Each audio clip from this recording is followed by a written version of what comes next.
얼마 전에 이미 전해드렸죠. 게임 중독도 질병이다. 세계보건기구 WHO가 여러분께 전해드린 그대로 게임 중독은 질병으로 분류를 했습니다. 그런데 만성 스트레스 증후군 번아웃이라고 흔히들 표현하는데 이 번아웃 잠시 뒤에 여러분께 자세히 설명해 드릴게요. 이 번아웃도 건강에 악영향을 끼칠 수 있다 이렇게 이야기를 했어요. 그리고 번아웃도 질병이냐 아니냐, 질병으로 지정됐느냐 아니냐 이 논란이 있는데 정확한 상황을 여러분께 전해드리도록 하겠습니다. 이혜국 의정부 성모병원 정신건강의학과 교수님 나오셨습니다. 어서 오십시오. 네, 안녕하세요. 예. 반갑습니다. 교수님, 번아웃이 뭡니까? 저는 알 것 같은데. 네, 말 그대로 그냥 다 타서 황폐해졌다는 이야기죠. 그러니까 우리가 보통 스트레스라는 상황이라고 하면은 뭐 간단하게 얘기하면은 하고 싶은 걸 못 하거나 하기 싫은데 해야 되거나 그러니까 벗어날 수 없이 그 상황에 계속 머물러야 되거든요.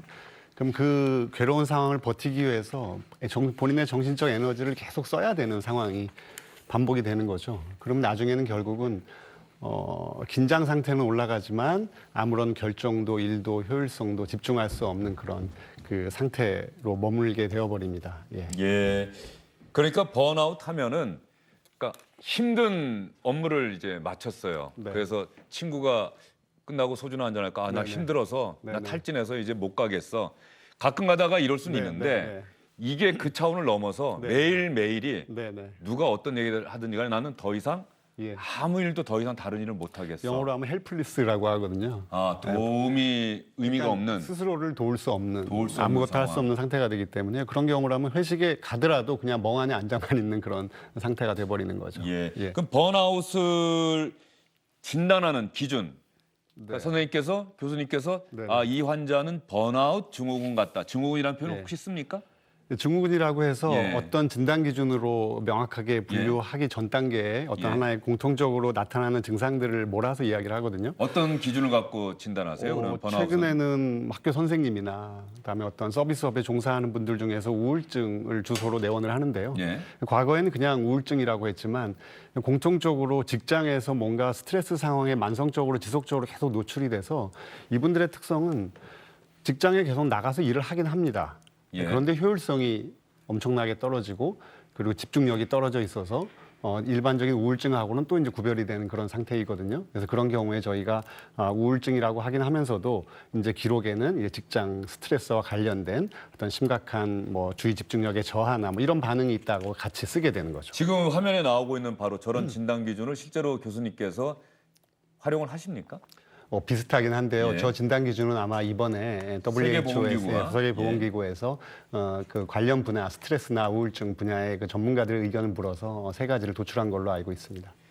세계보건기구가 이번에 게임 중독도 질병으로 분류했다 이런 이야기가 있었는데 네. 정확하게 저 번아웃도 질병으로 분류했느냐 안 했느냐를 갖고 지금 기사들이 막 엇갈리고 있어요. 이게 영어의 문제는 아닌 것 같은데. 네, 이거는 그러니까 건강 서비스 이용에 영향을 주는 요인으로 분류가 된 거니까요. 건강 서비스에 영향을 주는 요인? 이용에 영향을 주는 건강 요인. 서비스 이용에 네, 영향을 주는 요인. 그 어떤 뜻일까요? 그러니까 하여튼 번아웃이라는 그런 증상으로 인해서 우울증이나 그 불안증이나 적응장애나 이런 서비스를 계속 이용하게 만드는 그러니까 건강 서비스 이용을 높이는 요인이 된다는 요인이죠. 그러니까 이런 것들이 앞으로 뭐 산재라든지 뭐 이런 그 제도적인 부분에도 충분히 영향을 줄 수 있기 때문에 진단으로 분류가 되지는 않았지만 앞으로 그 사회적 영향력은 상당히 큰 부분이라고 생각이 됩니다. 교수님 말씀은 번아웃 그 자체가 질병이라기보다는 네네. 번아웃으로 인해서 가령 우울증으로 연결이 그렇죠. 된다든가 하고 신체 질환의 위험성이 증가된다든지 신체적 질환, 그렇죠. 뭐 잠도 못 자고 만약 그렇죠. 이렇게 되면 또 다른 신체적 그럼요. 질병도 예, 나올 수 예. 있으니까. 그렇죠. 예. 그러면 이 번아웃 사실은 지금 이 시대 대한민국에서 살고 네. 있는 많은 분들이 어쩌면 네. 저를 포함해서 교수님도 어쩌면 요즘에 좀 예, 이 번아웃은 누구나가 네. 걸릴 수 있는 그렇죠. 직면할 수 있는 네, 상황인데 네. 어떻습니까? 답이 있습니까? 번아웃에 그 사실은 뭐 가정이라든지 뭔가 내가 융통성을 발휘할 수 있는 상황이면 모르겠지만은 갑질 같은 게 대표적인 경우이죠. 예. 제가 그 상황을 벗어날 수가 없잖아요. 근데 이제 제일 중요한 것은 쉬는 것보다 노는 시간, 뭐 재밌고 즐겁고 이런 뭔가 그 괴로운 감정을 좀 풀어낼 수 있는 기회를 억지로라도 일주일에 한두 번 이상 좀 마련하는 것이 뭐 현재로서는 좀 가능한 방법이 아닐까 생각을 하고요. 요즘에 뭐 워라밸이나 뭐 주 50시간 얘기가 결국은 이런 번아웃을 예방하는 하나의 제도적 방안이 될 수는 있다고 봅니다. 예. 교수님 지금 화면에 나오고 있는 거 한번 좀 봐주시겠습니까? 네. 번아웃 증후군 대처법. 네. 3번 깊게 호흡하며 그 호흡의 흐름을 느껴본다. 네. 조용한 곳에서 밥을 음미하며 먹는다. 이거 이러면 더 고독해지지 않을까 싶은데. 예. 3번 하루 10분 사색하며 걷는다. 네. 일주일에 한 번 친구와 힐링 수다를 한다. 슬픈 영화나 슬픈 작품을 주 1회 감상한다. 네. 예, 이게 약간 역발상인 것도 같고요. 네. 일주일에 시 3편을 읽는다. 스마트폰을 집에 두고 당일치기 기차 여행을 한다. 네. 교수님도 이렇게 권하시겠습니까? 네, 뭐 가능한 방법들이 있는데요. 뭐 저걸 다 할 수는 없고 저 중에 적어도 일주일에 한 가지 이상은 저도 외래에서 우울이나 이런 환자분들을 볼 때는 그 지난주에 재밌고 기쁘게 하기 위해서 뭘 투자했는지를 꼭 물어보고요. 예. 한두 가지 이상이라도 정말로 지금은 괴롭지만 그걸 할 때만큼은 내가 기쁜 마음이 든다라고 하는 분들은 그만큼 회복이 빨라집니다.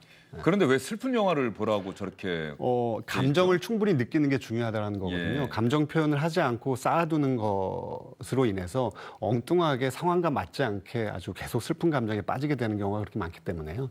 오히려 슬픈 영화를 통해서 안전하게 슬픈 감정에 빠졌다가 다시 일상생활로 돌아올 수 있으면 그것은 도움이 된다는 이야기입니다. 유쾌하고 명랑한 영화가 도움이 되는 게 아니고요. 유쾌하고 명랑한 영화도 도움이 되고요. 예. 부정적인 감정조차도 충분히 표현함으로써 그 마음속에 있는 감정의 찌꺼기들이 충분히 이렇게 벤틸레이션, 해소가 된다. 이런 이야기입니다. 조용한 곳에서 밥을 음미하며 먹는다. 그거는 아마도 그 사소한 그 기쁨을 느낄 수 있는 어떤 그런 능력을 회복을 하자. 뭐 이런 의미로 이른바 보시면 소확행을 됩니다. 느낄 수 그렇죠, 있는 그렇죠. 그런 능력을 너무 자극이 회복을 많을 해보자. 때는 못 느끼니까요. 예, 네, 네. 사람들이 많을 때는 느낄 그렇죠. 수가 없을 네. 테니까. 네. 예. 근데 혼자 밥 먹다가 외롭다고 하는 분들이 많아서 말이죠. 네. 예. 이런 부분들이 있는데 네. 이건 어쨌든 간에 조금 전에 말씀하신 것처럼 번아웃 자체는 그 자체가 질병으로 WHO가 분류한 것은 아니고 네. 건강 서비스 이용에 영향을 주는 요인. 네, 네. 여기에 보니까 질병으로 분류가 됐다라고 처음에 기사가 나오다가 아닐 수도 네네. 있다고 우리 조동찬 의학 전문 기자도 네네네. 이야기한 게 그 같은 그 범위 안에 실직이 들어가 있다는 거죠. 네, 실직. 그렇게도 있고요. 뭐 배팅, 내기. 배팅 내기. 그리고 우리나라 케이스디에는 인터넷 사용과 관련된 문제도 사실은 들어가 있습니다. 아, 대한민국만 또 따로 케이스를 WHO가 이렇게 그래서 우리나라가 왜 분류를 인터넷 해놨습니까? 중독 문제 막 예. 심하게 얘기할 때 그렇게 각 나라별로도 Z코드 정도는 이렇게 추가를 하기도 합니다. 예. 번아웃에 대해서는 자세히 교수님께 이야기를 물어봤는데 네. 이 직장인들 또 일하시는 분들이 사실 누구나가 이 번아웃의 위기에 증후군에 걸릴 수도 있는 위기를 맞고 있는 게 사실 현재 대한민국의 네. 상황이어서 말이죠. 네, 그렇습니다. 많이들 환자가 오십니까? 직장 분들이 되게 많이 오시고요. 예. 그리고 사회적 이슈와 관련된 미투와 관련된 뭐 학교의 교사의 어떤 지위와 관련된 그다음에 뭐 유치원이나 뭐 아동 시설에서의 또 뭐 어떤 가해자 피해자와 관련된 이런 분들이 요즘은 상당히 많이 늘고 있습니다. 예. 예. 번아웃은 그렇고요. 게임 중독이 질병으로 분류됐다라고 하는 것은 이미 예고가 됐고 SBS가 상당히 충실하게 보도를 했던 내용인데 네. 이 게임 중독은 명백하게 질병으로 분류됐다. 교수님께서 보시기에 왜 WHO가 게임 중독을 질병으로 분류했다고 보십니까? 사실은 이게 여러 가지 사건 사고가 나면서 사회적 문제로 좀 대처를 해보다 보니 어떤 건강상의 문제가 지속적으로 해결이 안 되고 각 나라별로 공중보건학적 폐해들 게임을 중독적으로 사용하는 아이들에서 장기 추정 연구 결과를 통해서 여러 가지 정신적, 신체적 건강에 폐해가 발생한다는 것들이 논문이 축적이 되면서 2014년도부터 이거를 공중보건 체계에서 대응하기 위해서는 어떤 정식 건강 문제라고 하면 결국엔 질병으로 보고 진단 체계에서 좀 개입을 하자 이런 공감대를 형성했고요.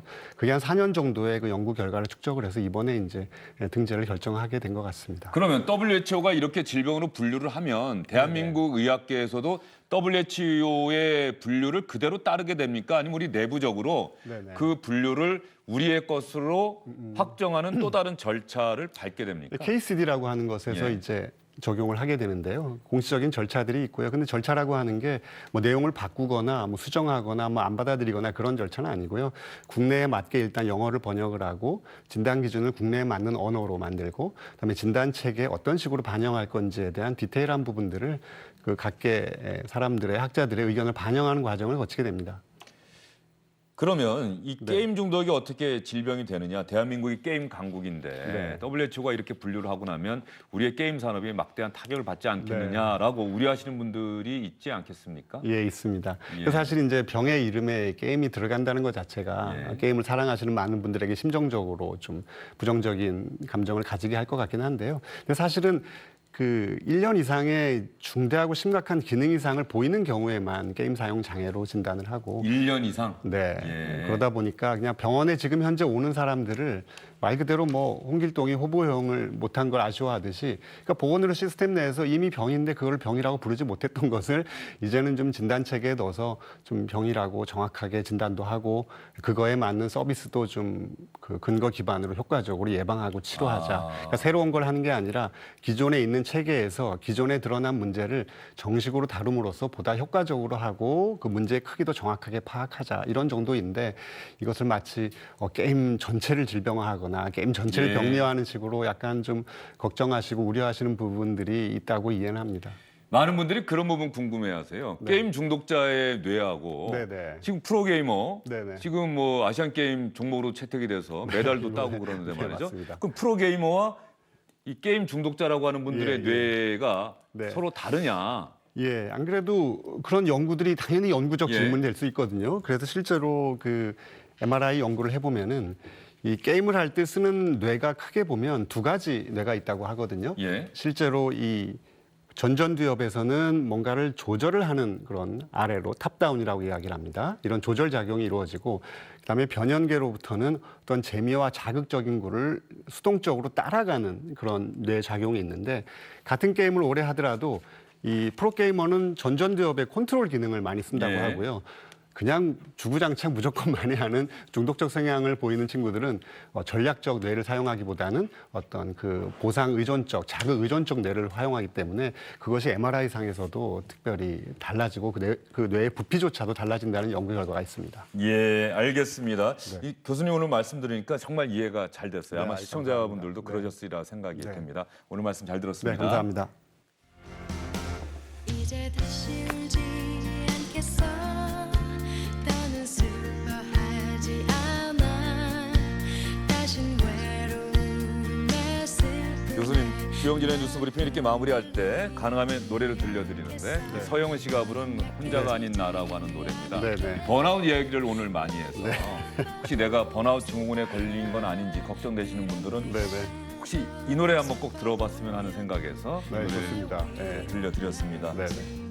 힘이 들 때는 하늘을 봐 너는 항상 혼자가 아니야. 아까 말씀하신 것처럼 좋은 것들과 좋은 시간을 보내는 걸 일주일에 꼭 한두 차례는 만들어 보세요라고 얘기했던 것 오늘 선생님 말씀 꼭 명심하시고 일주일에 한두 번은 적어도 친구들과 또 자신을 위해서 투자하시고 즐겁고 행복한 시간 꼭 만드시기를 바랍니다. 주영진의 뉴스 브리핑 여기서 마무리합니다.